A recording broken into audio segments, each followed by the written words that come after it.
Hey guys, I hope you're having a great week, and I am starting my next challenge of what I'm making. So last time I made my little crochet tapestry above me, and now I am going to be knitting my first sweater. I'm really excited. I had started knitting, sometime last year, I think.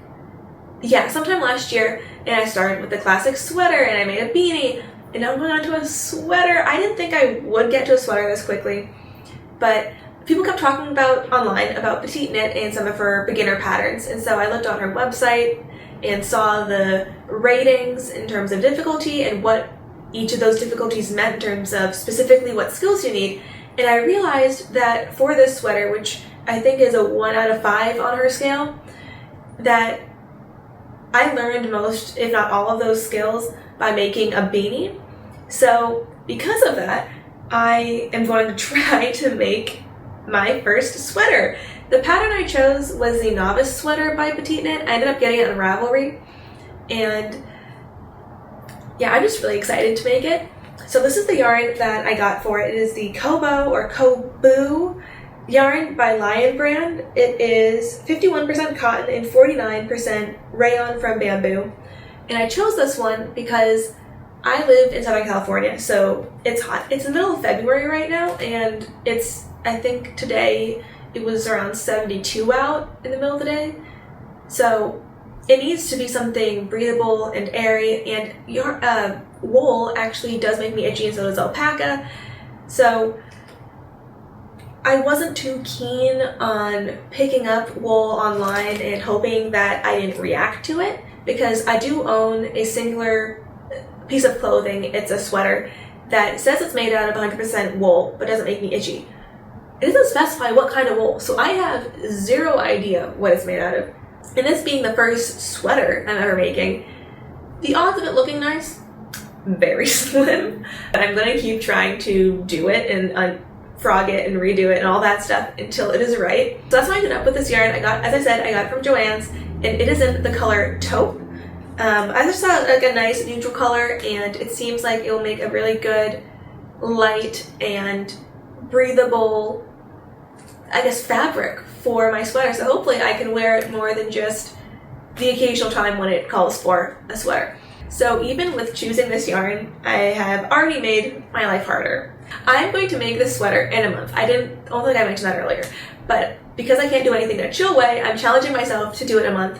Why? I don't know. Because if I don't, I have a feeling that I will probably start it and then it will end up being in my little work in progress pile for 2 years. And that is a true story. It has happened before. So I'm going to try to give myself a timeline.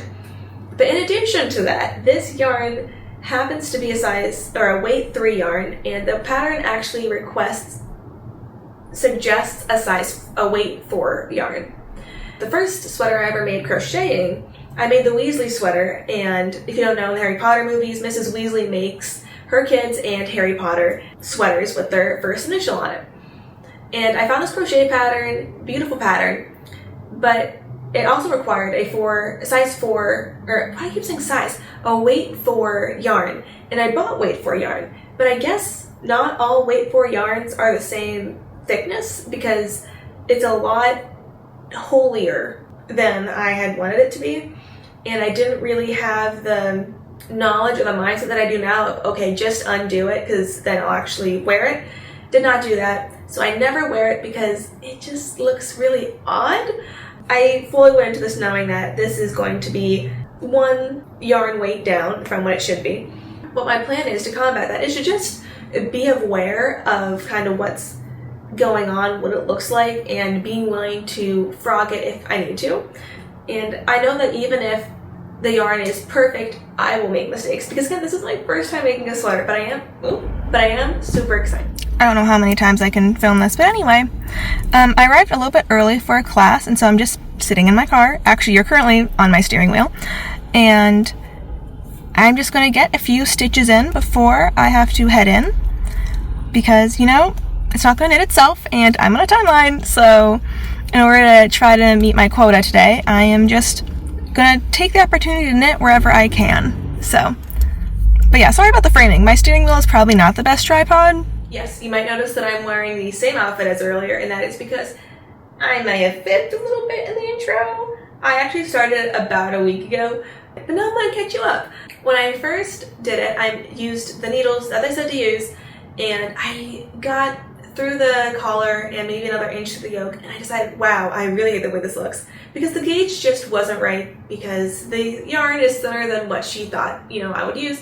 So I ended up frogging that, and when I redid it, I went down half a size for the collar and a full size for the stockinette, not because that was a choice on my part, but because those were just the interchangeable needles that I happen to have, because I didn't buy a kit of interchangeable needles. I'm just buying them onesie twosie as I go along, so that I know that I have needle sizes that I actually use, because I have no idea what I'm doing and therefore what I will need. Having done that, I also shortened the collar because Petite Knit has it being a turtleneck. And again, living in Southern California, turtlenecks just aren't happening. That and the fact that something about something like a turtleneck, not a scarf, but a turtleneck touching my neck really bothers me. I don't know. Maybe it's because it's getting pulled down. But anyway, that's a personal gripe, personal preference. Oh, and something else I didn't mention. So, in addition to changing needle size, because I changed the needle size, I was thinking, man, I should probably make sure that I also change the size, which size in the pattern that I'm going for, because although it doesn't say the amount of rows necessarily to have between the increases because it's just in distance, obviously there's still the amount of stitches. To be honest, math was not mathing in my head, and I just could not figure out. Actually, no, I think I did. I think I guesstimated how, proportionately, how many more stitches it would have to be to make the size I wanted. I originally wanted to make a medium. I looked at it, no, maybe it was a large. I don't remember. It was a medium or a large. And I guesstimated, and I went, that's really close to the beginning amount of stitches for the collar for the extra large. So now I'm actually following the numbers for the extra large, but I want it to fit, I think, the medium or the large. I want it to be baggier. So things just keep getting changed. But I am having a good time, even if it is raising my blood pressure according to my watch. And it's always humbling when my watch shows me I need to take a breath, because it's been a stressful day, and all I've been doing is knitting. The second increase, I did it wrong. I now know what happened, because after I got another 2 inches, instead of going, that doesn't look right, let me just undo that now and look it up, I went 2 inches in denial. I don't know if you can see my very cute and lovely dog. He is normally a napper, but for some reason, he's very awake right now. Thank you for licking my knee. Anyway, I just got back from the gym, and I want to do a little bit of knitting, and I noticed that on my last set of increases, there's almost, I don't know if you can see it, it's very clear in person, but there's almost little holes. And I went back to the picture on the pattern that I'm using. I'll put the photo here. She doesn't seem to have those holes, so I don't think it was an artistic choice. I did quickly just look up a video on how to do increases without getting a hole in them. Didn't do it quite right. So I'm going to try to see if I can go back and fix them. We'll see. Yeah. It seemed like all you do is twist it while you're doing it, but obviously that's maybe 6 rows back or something like that for me, and I don't want to go back that much. So I'm going to see if I'm able to do it just with my trusty crochet hook, which is, I think, about the same size as these needles. That's a 6, no, 5.5, and this is a 4.5, so yeah, it's close. So yeah, I'm going to do that real quick, and, well, maybe not quickly. I'm going to see if I can do it, because or else it's going to really bother me, and I want to actually be able to wear the sweater. So I'm going to fix it and see where that gets me. That did not work. She didn't have an abbreviation of what type of increase it was, so as someone who had no idea what I was Googling, it was kind of hard to figure out, but I did find a video of someone showing the different knitting increases. I ended up just going through and picking up the stitches about a row or 2 beneath the second increase, which you'd think after going, man, I did the increase wrong, I would look up how to catch or pick up stitches like that. Did not.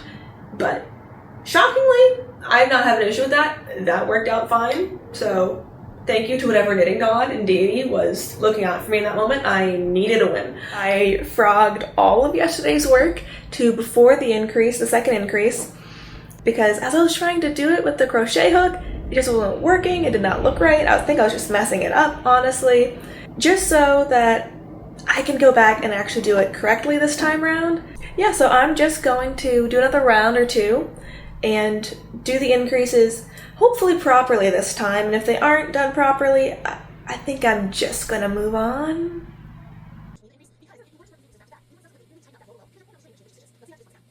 It's definitely harder than the wrong way I was doing it before. I was watching Paddington with my family, the OG one, because I want to watch Paddington in Peru, and I actually haven't watched that one or the second one.